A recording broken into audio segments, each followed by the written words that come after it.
Good evening. This is CTV News for Tuesday, August 8th. I'm Denise Douglas. And I'm Patricia Malone. Glad to have you with us tonight. Well, one person is dead and another injured in a two-car crash this morning in Adelphi. The incident caused Riggs Road between Mistletoe Place and Towhee Avenue to remain closed for much of the morning. Both motorists involved in the incident were adult males who were driving in opposite directions on the roadway. One died on the scene. The other was transported to a nearby hospital with critical injuries. This morning at about 6:30, our officers received a 911 call in reference to two cars that were involved in a collision. When our officers got on the scene, they did discover those two cars. Both of the drivers of the vehicles, they were the only occupants, one in each vehicle, were both suffering from critical injuries when we got there. One of the drivers did unfortunately die on the scene. The other was taken to the hospital, and at this point we believe his injuries have been upgraded to be non-life-threatening at this early stage. The Riggs Road was shut down for an extended period of time. It was a lengthy investigation that we were conducting. Well, there were no passengers in either car during the incident. The police have not released the identity of the deceased male, pending notification of next of kin. Well, College Park is scheduled to vote tonight on whether to allow undocumented residents the right to vote in city elections. The proposal on tonight's City Council agenda would allow any resident to vote for mayor or council members as long as they can prove that they live within city limits. 10 towns in Maryland are already allowing undocumented residents to vote in local elections, including Hyattsville, Mount Rainier, and Tacoma Park. Response to the measure has been mixed in College Park.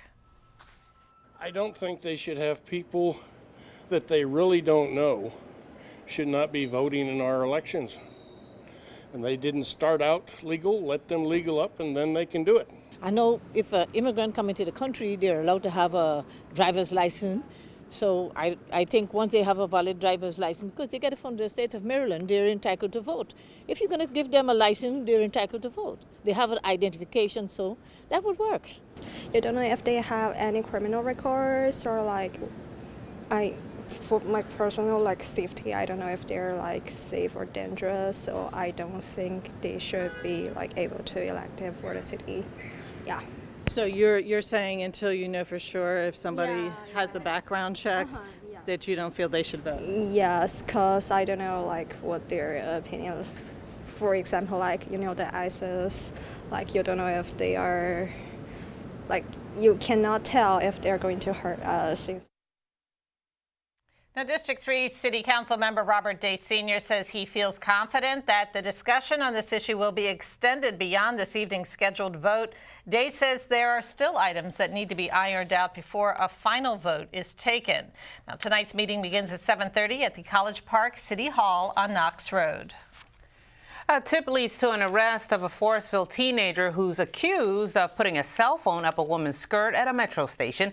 This is the suspect, 19-year-old Brandon Williams. Investigators say a woman who was on an escalator at Columbia Heights Metro Station reported that she felt someone's hand go up her skirt last week. Police say Williams is suspected of several upskirting incidents at metro stations.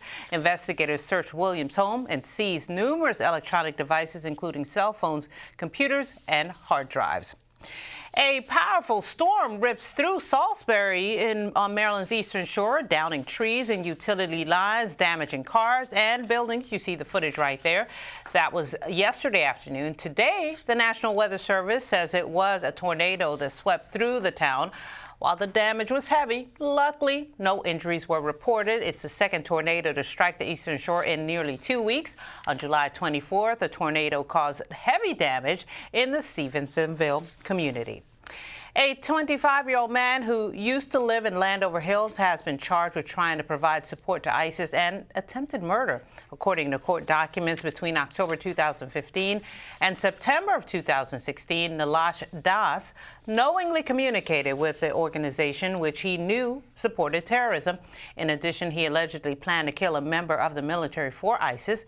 If convicted, Das, who is a citizen of Bangladesh, faces life in prison.